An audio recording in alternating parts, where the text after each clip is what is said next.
realidade é real. Ou, podemos estar vivendo em uma sofisticada simulação? Poderia o universo ser mais como um sonho do que imaginávamos?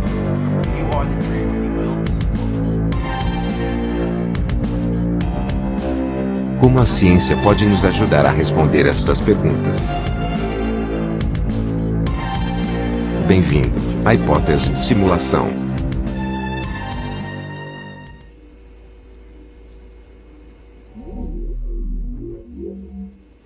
Já teve um sonho, Neo, que parecesse realidade? E se não conseguisse acordar desse sonho? Como saberia a diferença entre o mundo dos sonhos e o mundo real?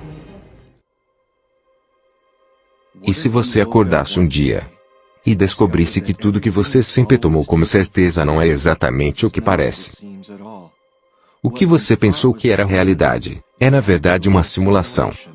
Uma muito complexa e sofisticada ilusão, em que você vive dentro. Até a própria matéria sólida não é mais real do que a rocha que você pegaria em um sonho. E não apenas você está vivendo em uma simulação, mas está sendo gerada por um sistema que você pode contatar com sua mente. E na verdade mudar a própria simulação. De fato, hackear o universo. O que você iria fazer para mudar o mundo? Bem, recentes descobertas científicas estão fortemente sugerindo que este é o caso, que nós vivemos dentro de uma simulação, e que nós, como observadores, temos um poder demonstrável sobre ela. Nós estamos na verdade participando na criação da realidade que nós vivemos. Espere, nós estamos realmente vivendo em uma simulação? Bem, esta é a conclusão que físicos e cosmólogos têm chegado. E embora esta ideia teria sido ridicularizada no passado recente, está agora sendo levada muito a sério.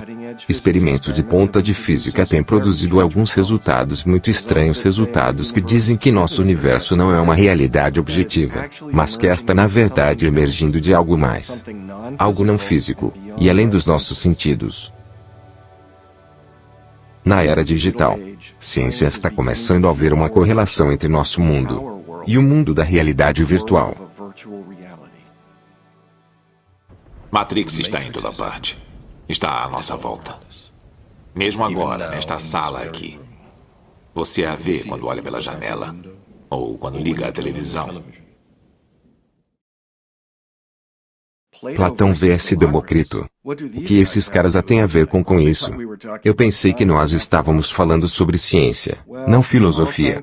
Bem, todas as investigações científicas são baseadas em uma ou mais posições filosóficas. Então vamos rapidamente passar por alguns dos argumentos filosóficos em que diferentes abordagens científicas são construídas. Antigos filósofos gregos já tinham a ideia básica do átomo, e eles usaram esta ideia para ajudá-los a explicar como a realidade funcionava. Dentre todas suas várias conversas, várias visões muito diferentes emergiram. Essas visões são melhor expressadas nas obras de Platão e Demócrito. Demócrito construiu sua filosofia de materialismo na suposição que átomos são eternos, indestrutíveis, e são as únicas coisas que realmente existem. Todas as outras coisas existem, disse Demócrito, apenas porque elas são compostas por átomos. Seguindo esta lógica leva você a acreditar que consciência é um produto de um processo físico no cérebro. Esta é uma suposição filosófica sob a qual Isaac Newton, Charles Darwin e a maioria dos cientistas ocidentais ainda muito recentemente, construíram suas obras em cima. Platão construiu sua filosofia de idealismo na suposição de que a estrutura básica subjacente de tudo não é o átomo, mas formas mentais abstratas que determinam as propriedades de um objeto. Platão acreditava que ideias são mais fundamentais que objetos. Por exemplo, uma esfera perfeita ou ideal existe apenas como uma forma mental abstrata ou ideia. Qualquer esfera que nós vemos no mundo, como uma bola de basquete, é simplesmente uma aproximação da esfera ideal. Seguindo esta lógica você vai chegar a acreditar que consciência é primária e dá origem a toda a matéria e processo físico. Em outras palavras, tudo começa com consciência, e há uma mente por trás do que nós experienciamos como matéria. Em grande parte da mesma forma que quando você sonha, sua mente está criando uma experiência física para você enquanto você dorme. Como você pode ver, essas filosofias são mutuamente exclusivas, e são de fato opostas.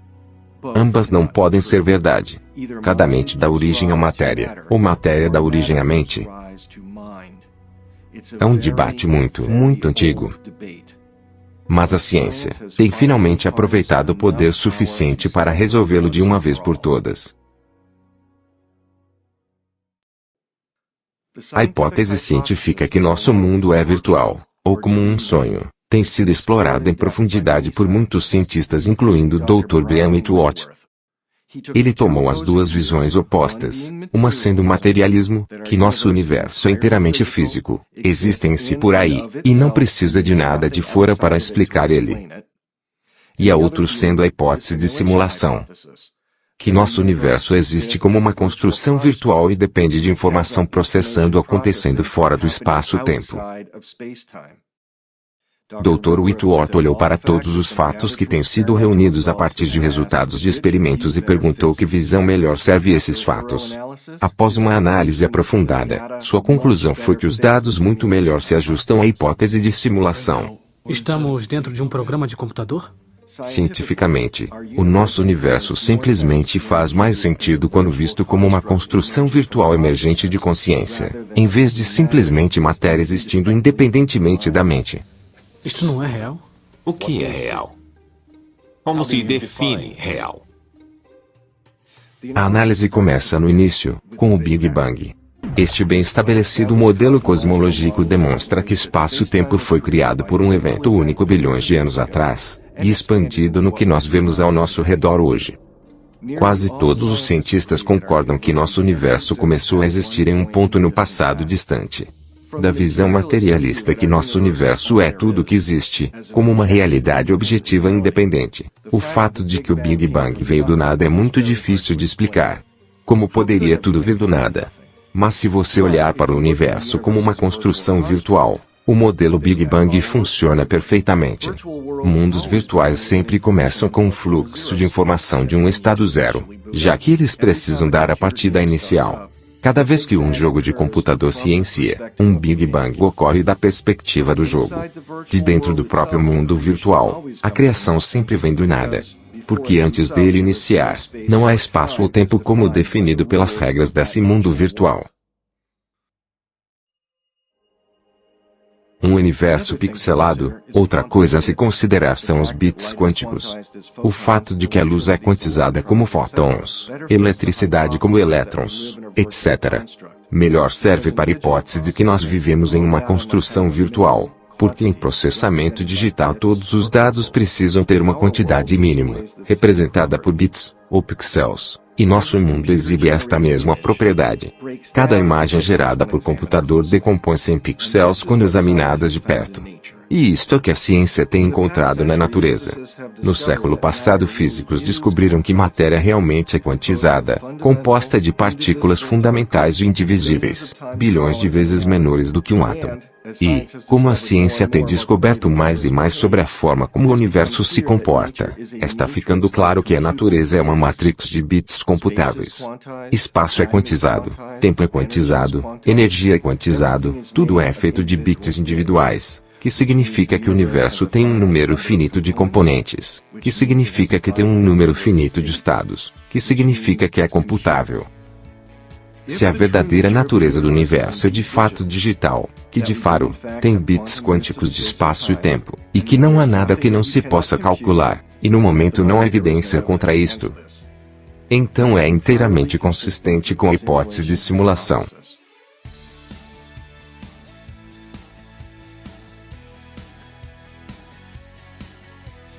Bem, como viver numa realidade virtual me beneficia? Eu ganho superpoderes. A realidade pode ser enganada.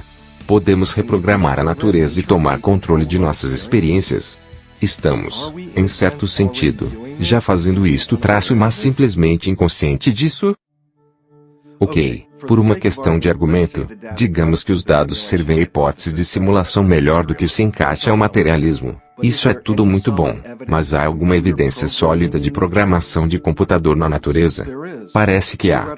Físico teórico James Gates tem na verdade encontrado código de computador escondido profundamente em equações que descrevem supersimetria. Então, você está dizendo que se você cavar mais fundo, você encontra códigos de computador escritos na fábrica do cosmos. Nas equações que queremos usar para descrever o cosmos, sim. Código de computador. Código de computador. Cordas de bits de uns e zeros. Não é apenas, de alguma forma, se assemelha a códigos de computador. Você está dizendo que é o código de computador? Não é apenas código de computador. É um tipo especial de código de computador que foi inventado por um cientista chamado Claude Shannon em 1940. Então, você está dizendo que há alguma entidade que programou o universo. E nós somos apenas expressões de seu código? Considere o fato de uma velocidade máxima na natureza. A velocidade da luz. Em 2011, cientistas reportaram neutrinos viajando mais rápido que a velocidade da luz, mas esses resultados foram retraídos quando foi descoberto que o equipamento usado no experimento falhou. Nada jamais tinha sido visto viajar mais rápido que a luz. Natureza tem uma velocidade máxima, e eventos em um mundo virtual também obedecem uma velocidade máxima uma vez que seria limitado por um processador finito. Há também a curvatura do espaço por objetos massivos, e dilatação do tempo em altas velocidades. Ambos fenômenos correlatos com efeitos carregados de processamento virtual a altas concentrações de matéria em nosso universo podem constituir uma alta demanda de processamento, de tal forma que esses objetos massivos iriam desacelerar o processamento de informação do espaço-tempo, semelhante à forma que uma alta demanda de dados em um computador irá desacelerar a velocidade de processamento. Cada símbolo digital criado pelo mesmo programa é idêntico para todos os outros na mesma classe. Em termos de computação, objetos são simplesmente exemplos de uma classe geral. O fato de que todos os objetos quânticos são idênticos em cada classe, fóton, elétron, etc., correlaciona-se com um equivalente digital, uma vez que em um mundo virtual cada objeto digital criado por um mesmo código é idêntico. Enquanto os objetos que nós vemos em nosso mundo têm propriedades individuais, os bits quânticos são construídos a partir de todas as formas idênticas pressionadas. A hipótese de simulação sugere que este é o caso porque cada bit é criado pelo mesmo programa. Tomados em conjunto, tudo isto poderia constituir o que os tribunais referem como peso suficiente de evidência favorecendo o idealismo e hipótese de simulação sobre o materialismo. Quando coincidências continuam a amontoar, e se combinam com poder explicativo, apresenta um argumento plausível muito forte, ou mesmo uma prova. Mas mesmo a evidência mais convincente é fornecida por casos que a hipótese de simulação pode facilmente explicar, mas que modelos materialistas têm tremenda dificuldade. Um desses tais casos é a não localidade.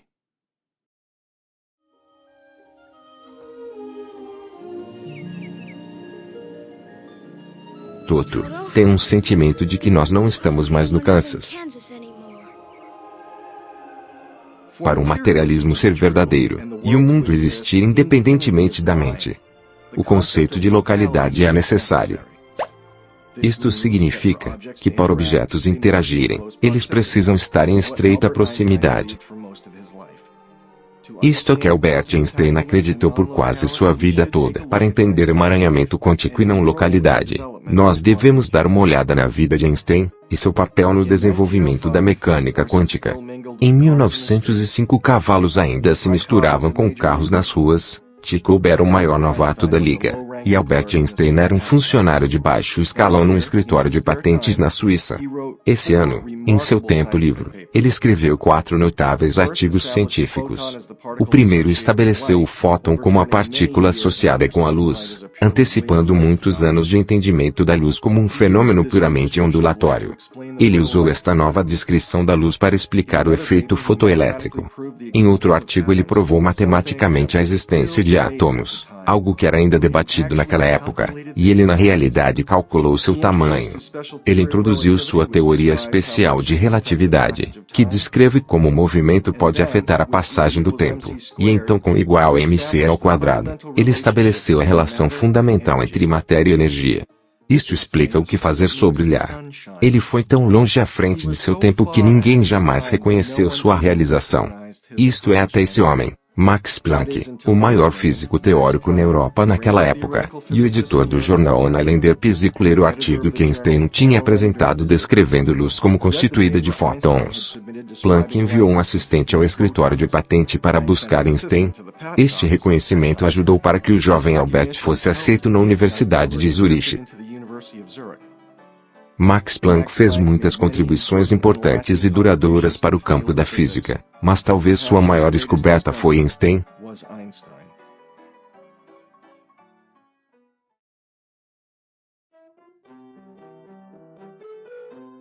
Este jovem brilhante companheiro é Niels Bohr. Ele cresceu em Copenhague, Dinamarca e recebeu seu PhD com 26 anos. Um noviço ainda pouco gasto, ele estudou o artigo de Einstein provando a existência de átomos, e em 1913 ele introduziu um modelo conceitual para o funcionamento do átomo, e ainda é o único ensinado hoje. Um núcleo de carga positiva é orbitado por elétrons de carga negativa, e essas órbitas de elétrons têm níveis de energia muito específicos que são quantizados.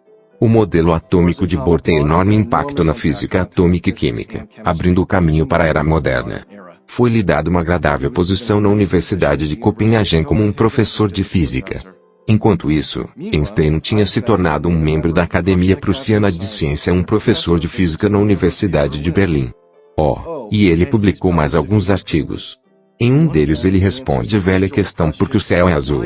Ele resolveu o problema examinando os efeitos cumulativos de espalhamento da luz por moléculas individuais na atmosfera. Apenas mais um dia no escritório.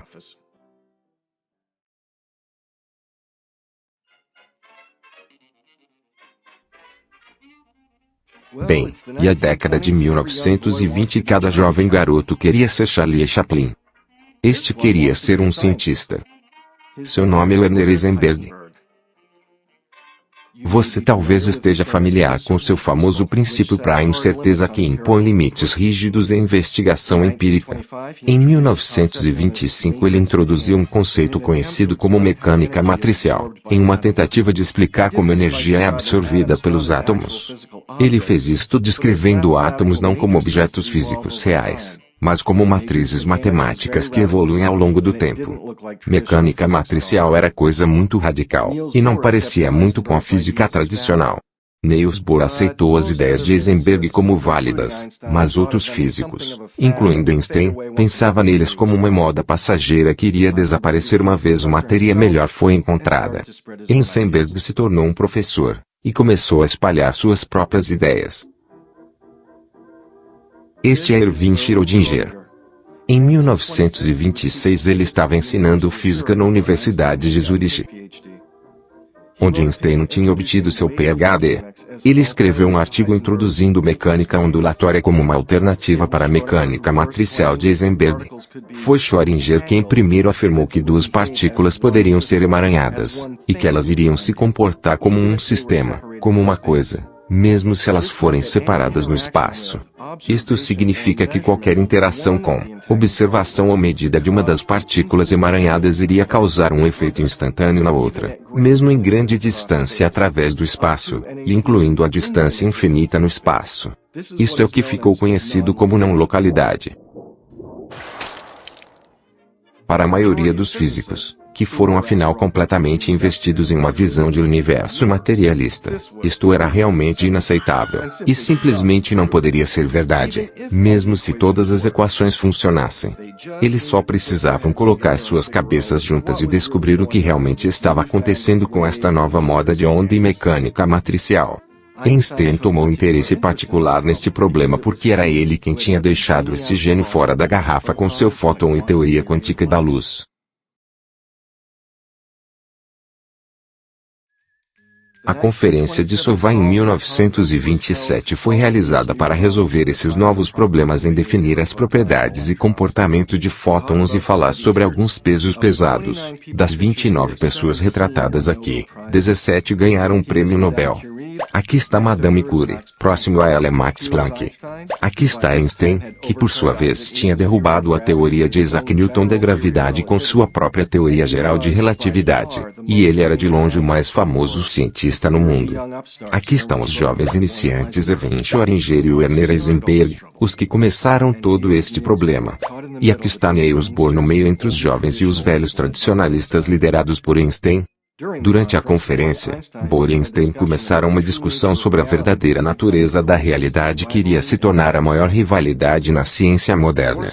A posição de Bohr era que as novas teorias quânticas iriam provar ser verdade, que elas eram o caminho para o futuro, mas Einstein insistia que isso era impossível, que a teoria quântica simplesmente não poderia ser uma descrição correta do universo. Seguindo a conferência, Einstein começou a trabalhar no que ele chamou de teoria de campo unificada que iria eliminar a necessidade de mecânica quântica e explicar completamente todos os estranhos fenômenos que estavam sendo observados e descritos pelas equações das novas teorias quânticas. Através da década de 1930, Einstein continuou a rejeitar a teoria quântica como um modelo inferior de universo quando comparado ao materialismo. E em 1935 ele foi coautor em um artigo com Boris Podolsky e Nathan Rosen para mostrar que a teoria quântica não poderia ser correta por causa da predição de interação instantânea entre bits quânticos separados por espaço. O artigo de Einstein, Podolsky e Rosen foi chamado A Descrição da Mecânica Quântica da Realidade Física pode ser considerada completa. Einstein chamou o comportamento não local previsto de partículas, ação fantasmagórica à distância para ridicularizar tal previsão. O ano de 1940 foi uma boa época para Einstein, ele continuou a gozar de seu status celebridade rockstar, vivendo em Princeton, Nova Jersey, ensinando no Instituto de Estudos Avançados, e colaborando em vários artigos importantes. Mas todo o tempo ele estava tentando vencer o argumento com Niels Bohr, trabalhando afastado de sua teoria de campo unificado para salvar o universo materialista da não localidade quântica. Em 1955 Einstein era um homem idoso. Ele estava trabalhando em sua teoria de campo unificado por 28 anos sem sucesso. Este foi o homem que tinha escrito 4 artigos científicos inovadores em um único ano. Ele explicou por o céu é azul, o que faz o sol brilhar, como a aceleração através do espaço pode diminuir o tempo. Ele derrubou a teoria da gravidade de Newton, e muitos mais realizações. Mas agora, ele tinha gasto quase 3 décadas tentando salvar o materialismo, e foi incapaz de fazê-lo. Albert Einstein faleceu em 18 de abril de 1955. Em 1962, Niels Bohr morreu. Seu conflito com Einstein ainda não resolvido.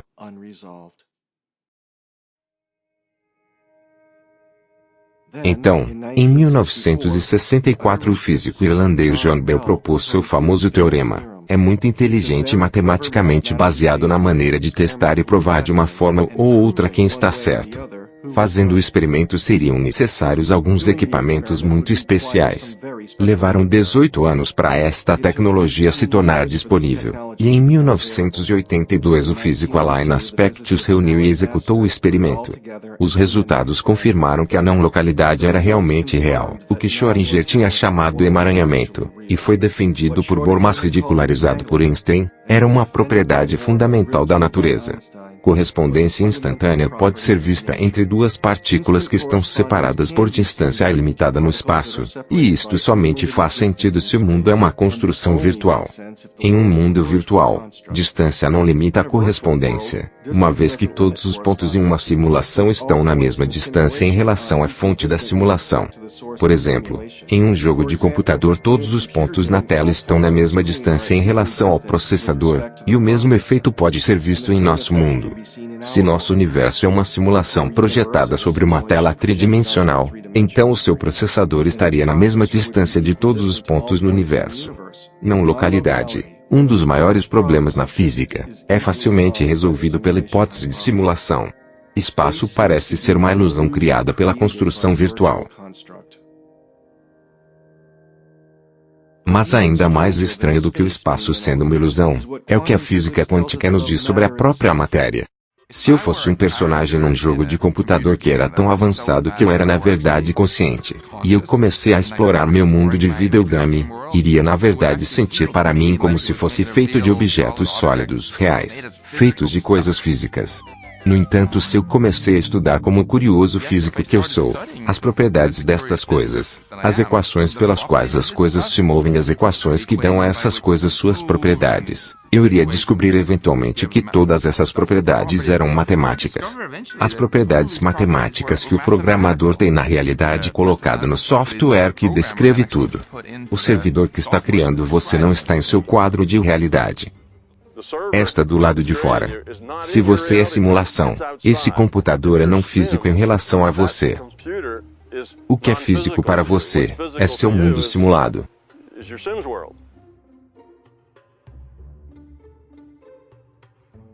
Antes da observação, matéria parece não existir. Matéria parece ser o resultado de uma interação entre consciência e ondas de potencial. Isso tem sido demonstrado repetidamente em versões cada vez mais precisas do experimento da dupla fenda, de 1920 até o presente. Para entender o experimento da dupla fenda, precisamos primeiro saber como partículas se comportam. Se nós atirarmos pequenos objetos em um detector, iremos ver uma forma padrão de faixa onde eles passaram pela fenda e bateram. Se adicionarmos uma segunda fenda, esperamos ver uma segunda faixa duplicada à direita. Agora vamos olhar para ondas. As ondas vão através da fenda e irradiam para fora, batendo atrás na parede com maior intensidade diretamente na linha com a fenda. A linha de brilho na tela de fundo mostra essa intensidade. Isto é similar ao padrão de faixa. Mas então adicionamos a segunda fenda. Algo diferente acontece quando o topo de uma onda encontra o vale da outra. Elas interferem e se anulam mutuamente. Isto resulta em um padrão de interferência na parede de trás, onde as ondas se reforçam mutuamente. Elas são a intensidade mais elevada, as linhas brilhantes. E onde elas se cancelam mutuamente não há nada. Então, quando atiramos objetos nas duas fendas, conseguimos dois padrões de faixa. Mas com ondas nós conseguimos um padrão de interferência. Um elétron pode ser visto como um muito pequeno pedaço de matéria. E quando uma corrente de elétrons é atirada através de uma fenda, eles se comportam como pequenos objetos, formando um único padrão de faixa. Então, se atirarmos esses pedaços de matéria através de duas fendas, nós devemos ter dois padrões de faixa. Mas não é isso que ocorre. Nós temos um padrão de interferência. Nós atiramos partículas, mas nós temos um padrão como o de ondas, não como pequenos objetos. Como podem pedaços de matéria criar um padrão de interferência como ondas? Não faz sentido.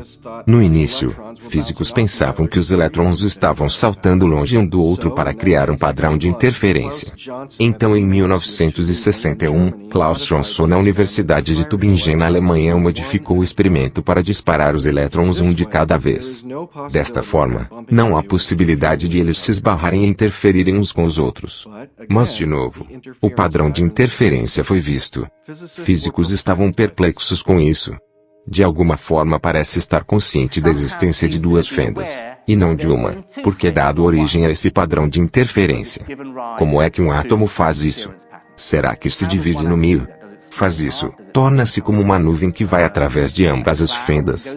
O caminho tomado pelo fóton não é um elemento de realidade. Não nos é permitido falar sobre o fóton passando através dessa ou daquela fenda. Também não estamos autorizados a dizer que os fótons passam por ambas as fendas. Todo este tipo de linguagem não é aplicável. Então, eles modificaram ainda mais o experimento para chegar ao fundo do mistério. Eles colocaram um dispositivo de medição em uma fenda para ver qual das partículas na realidade tinha passado. Mas quando os elétrons estavam sendo observados de perto, eles voltaram a se comportar como pequenos objetos e produziram um padrão de faixa, não um padrão de interferência. De algum modo, o ato de observação significava que ele só passou por uma fenda, e não duas. Os elétrons parecem decidir como se comportar como se eles estivessem conscientes de estar sendo observados. Como isto poderia possivelmente ser o caso? Poderia a presença de um observador consciente influenciar o experimento? Consciência é informação. É um campo de informação. São dados.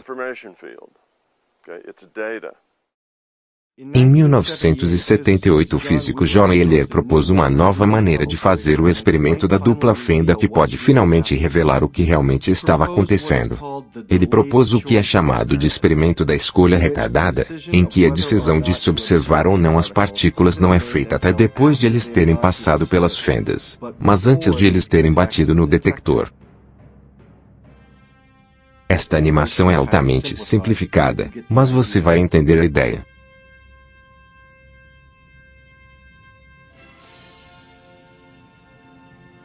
Aqui vem a luz. Ela viaja através da barreira da dupla fenda como ondas. As ondas passam as fendas, mas ainda não bateram no detector. E aqui vem o cientista. Seus olhos estão fechados, ele está retardando sua escolha de observar este experimento. E então,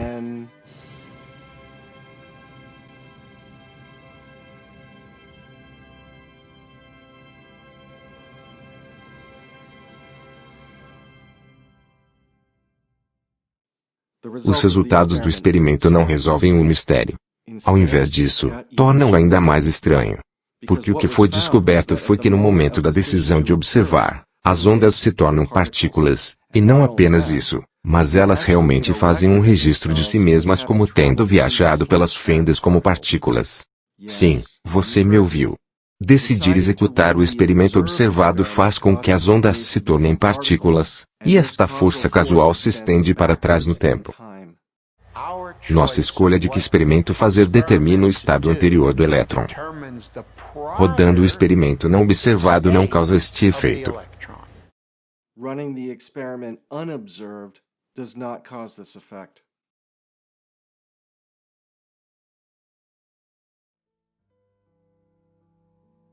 Quando John Wheeler primeiro propôs acrescentando o protocolo da escolha retardada ao experimento da dupla fenda, ele nos pediu para imaginar uma estrela distante que emite um fóton há bilhões de anos atrás e enviou na direção da Terra. No entanto, sobre a forma como ele deve passar por uma galáxia densa, a lente gravitacional fará a luz se curvar em torno da galáxia. Bilhões de anos depois, ao atingir a Terra, um astrônomo escolhe usar um detector tipo binocular e concentra metade dele no lado esquerdo da galáxia, e metade dele no lado direito. Como o astrônomo escolhe medir significa que o fóton poderia somente ter tomado um caminho e iria mostrar um padrão de aglomeração, faixa. Então, como nós escolhemos observar no presente determina como o fóton se comporta há bilhões de anos atrás. O que John Wheeler preveu foi confirmado pelo experimento. Isto não faz sentido na visão de mundo materialista. Somente faz sentido se o universo é uma simulação e todas as partes são equidistantes no espaço-tempo, mesma distância, com relação à fonte da simulação. Como em um videogame, ou um sonho.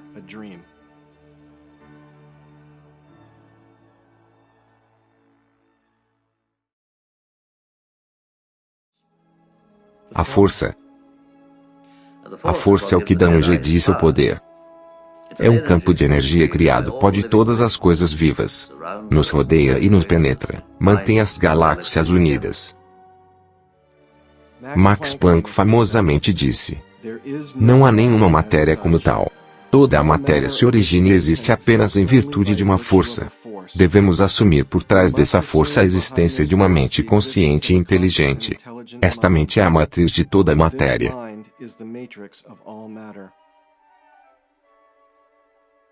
Uma das ideias mais quentes da cosmologia é conhecida como o princípio holográfico.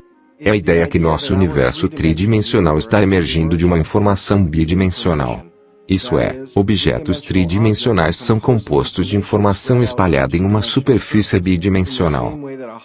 Da mesma forma que um holograma produz uma imagem tridimensional de informação bidimensional. O princípio holográfico nos diz algo muito surpreendente. Ele diz que nossas ideias de volume, em um certo sentido, o mundo, pode ser um tipo de ilusão.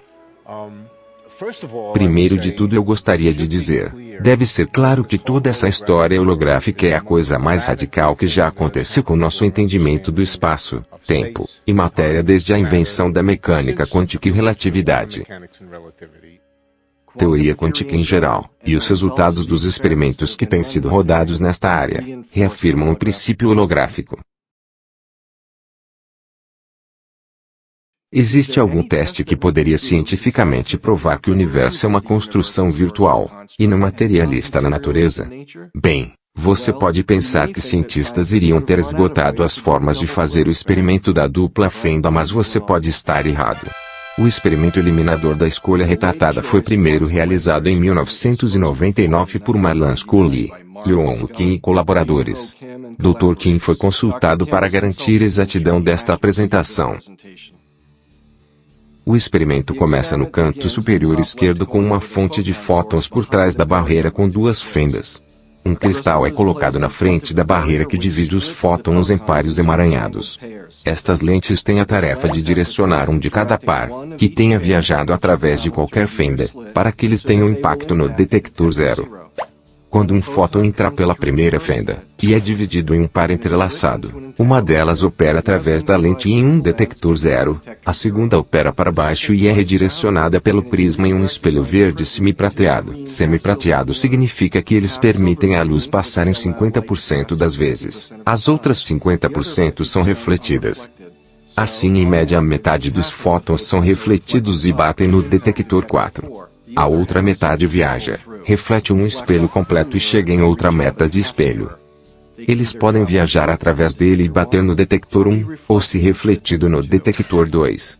Fótons viajando pela segunda fenda também são divididos em pares, com um que viaja para baixo e é redirecionado pelo prisma. No primeiro meio espelho 50% são refletidos e batem no detector 3. Os outros viajam em linha reta e são refletidos no segundo meio espelho. 50% destes viajam e batem no detector 2. Os outros 50% são refletidos e batem no detector 1. Assim, todos os fótons que vieram da primeira fenda, no caminho vermelho, poderia somente bater nos detectores 1,2 e 4. Eles nunca podem chegar ao detector 3. Todos os fótons da segunda fenda, o caminho azul, podem somente bater nos detectores 1,2 e 3, mas nunca no detector 4. Assim, quaisquer fótons que atingem o detector 4 precisam ter viajado pela primeira fenda, e quaisquer fótons que atingem o detector 3 precisam ter viajado através da segunda fenda. Para fótons que atingem detectores 1 e 2, é impossível determinar de que fenda eles vieram, porque esses dois detectores podem ser alcançados a partir de qualquer caminho do vermelho ou azul. O caminho da sua origem real tem sido apagado pela configuração experimental. Assim, qual é a função do detector zero? Os resultados do experimento estão relacionados com o tempo que os fótons levam para viajar através do aparelho. Quanto mais curto o caminho, mais rápido o fóton chega ao detector, e o caminho mais curto é sempre para o detector zero. Assim, quando os fótons são divididos em pares, um deles é sempre registrado no detector zero primeiro, e em seguida, com um atraso do fóton parceiro, atinge um dos outros detectores. O contador de coincidência registra os resultados de todos os 5 sensores. Ele estabelece uma conexão entre as medidas no detector zero com os fótons parceiros que alcançam detectores de 1 a 4. Desta maneira, cada único fóton registrado no detector zero pode ser precisamente atribuído a um parceiro nos outros detectores. Vamos nos preparar para fazer barulho. Este confronto durou 2,500 anos rolando. E é para a memória de todos os povos, estão jogando para todo o universo. É Platão versus Demócrito. Idealismo versus materialismo. Cabeça a cabeça. Ganhador leva tudo. Agora este aparelho pode se mover ao longo de um bom clipe. Então eles disparam uma enorme quantidade de fótons por aqui. Deixe o experimento rodar, recolha muitos dados, e então execute a análise.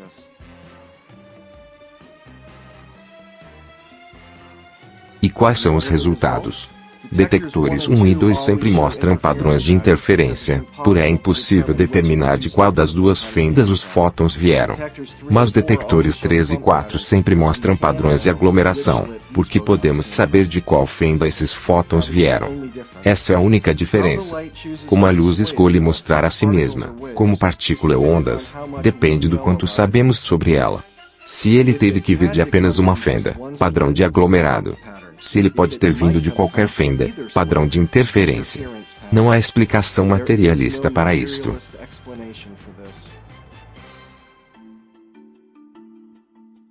Mas ainda mais incompreensível é que os fótons sabem de antemão qual detector eles irão atingir. Como eles sabem isto? Por causa de como o gêmeo se comporta no detector zero. Porque o caminho para o detector zero é o mais curto. Um dos registros de par divididos aqui primeiro, antes que seu gêmeo acabe em qualquer detector. E o que quer que registre no detector zero sempre correlaciona com o local onde seu irmão gêmeo termina. Então se um dos pares atingem os detectores 3 ou 4, detector 0 sempre mostra um padrão de aglomeração.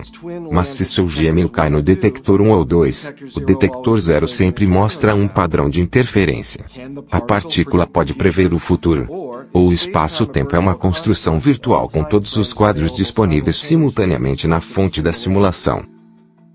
Física moderna tem definidamente decidido por Platão.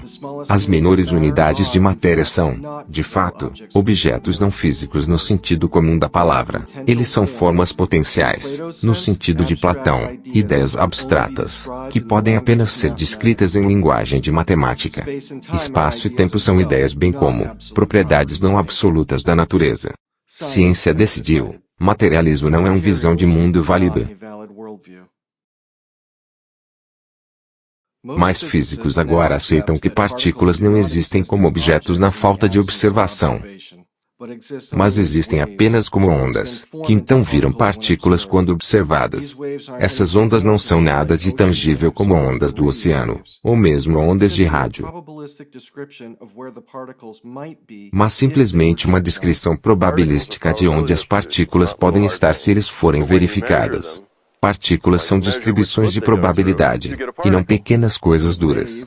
Mas quando você avalia elas, como a avaliação de qual fenda elas vieram, isto é o que Werner Heisenberg disse muitos anos atrás. Você tem uma partícula. A onda que se transforma em uma partícula é apenas uma onda de possibilidade. Quando você olha, elas aparecem. Quando você não está olhando, eles não necessariamente existem. Esta situação parece muito estranha até que você compare com o que você vê em uma simulação de computador. Um videogame te dá um quadro que você precisa enquanto está olhando ali. Quando você navega ao redor, e olha algo mais, ele cria e te dá aquele quadro. Estranhamente o universo se comporta da mesma forma. Nosso mundo realmente parece ser pixelado, e apenas assume forma definitiva quando observado, da mesma maneira que simulações de computador se comportam. É por isso que a hipótese de simulação é agora levada a sério por número crescente de especialistas. Eu pessoalmente acho que estou mais para o ponto de vista teórico e informacional e acreditando que o universo existe em simulação muito boa, e de alta qualidade.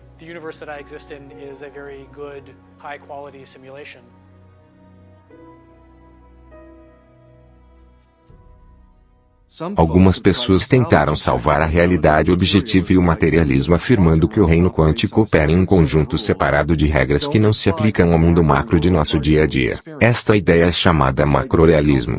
O cientista Lejeune Gag propôs uma ideia similar ao teorema de Gödel, conhecida como uma desigualdade para testar se existe um limite para os efeitos quânticos. Mas em 2011 um time liderado por Stephanie Simons e George Kneale experimentalmente demonstrou violações na desigualdade de Lejeune-Gag, e esses resultados têm sido duplicados múltiplas vezes desde então, mostrando que macro-realidade emerge de uma realidade quântica. Assim você não pode separar os dois. Toda a realidade emerge da mesma fonte e opera pelas mesmas regras em todos os níveis. O experimento da dupla fenda tem sido com sucesso feito com grandes objetos tais como átomos, moléculas e mesmo buquebaus, estruturas esféricas feitas de 60 átomos de carbono. Cientistas estão atualmente projetando experimento para fazer isto com proteínas de tamanho médio e vírus.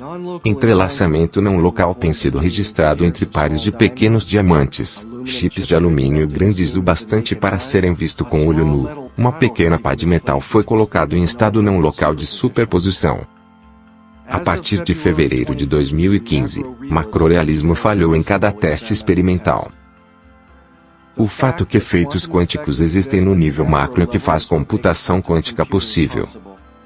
E computação quântica toma lugar em uma base diária no laboratório Qubit do Dr. Seth Lloyd-Smith. A ideia é que você pode evitar a queda do materialismo por afirmar que o macro-mundo é separado do mundo quântico simplesmente não funciona. Toda a realidade emerge da mesma fonte. Assim, é o reino quântico diferente. Não! Não diferente, é só diferente em sua mente. Você desaprender o que aprendeu precisa. Ok, tudo bem. Assim a ciência diz que nós podemos realmente viver em uma simulação, mas o que isso significa? Estou sendo mantido vivo em daqueles casulos assustadores de Matrix? Meu cérebro está situado em um vidro em algum lugar com fios ligados a ele. Alguém está controlando meus pensamentos, sentimentos e sonhos. Porque tudo isto é tão misterioso e difícil de entender. Um criador não irá querer que eu saiba o que está acontecendo. O criador está com medo de mostrar suas verdadeiras intenções. Eles estão escondendo de nós? Por quê? Por que ele não se revela?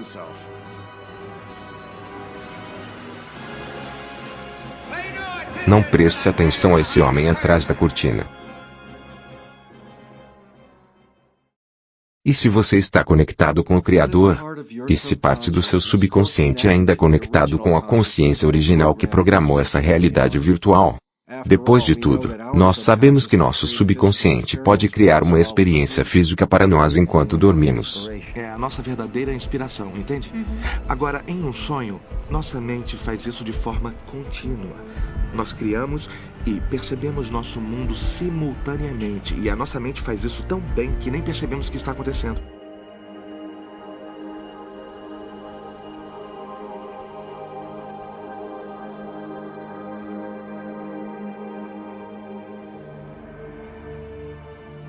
Eu não sei de um único cientista que iria discordar com a afirmação de que o mundo é extremamente engenhoso. Não apenas matemático, não apenas bonito, não apenas elegante, mas a manifestação de algo verdadeiramente extraordinário.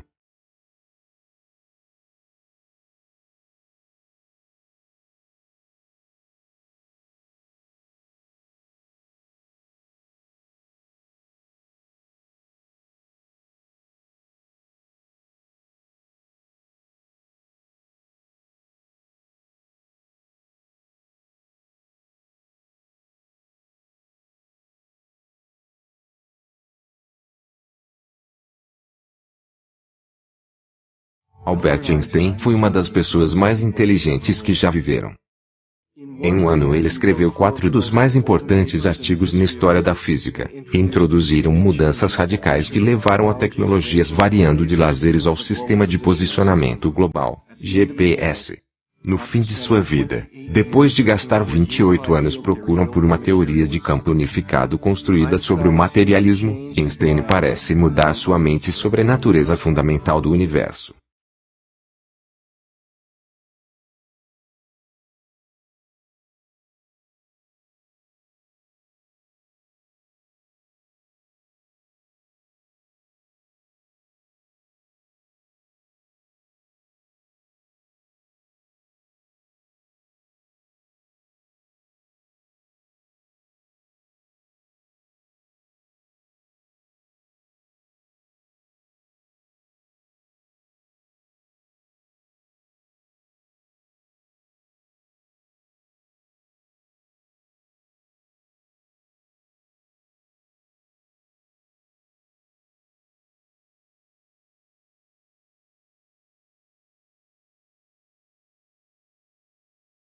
Tudo aqui foi criado por Deus. Bem, se Deus é o grande sistema de consciência, sim. Se nós todos podemos concordar com uma coisa, deveria ser que ciência significa descoberta. Isso é bom. Você deu seu primeiro passo para um mundo maior.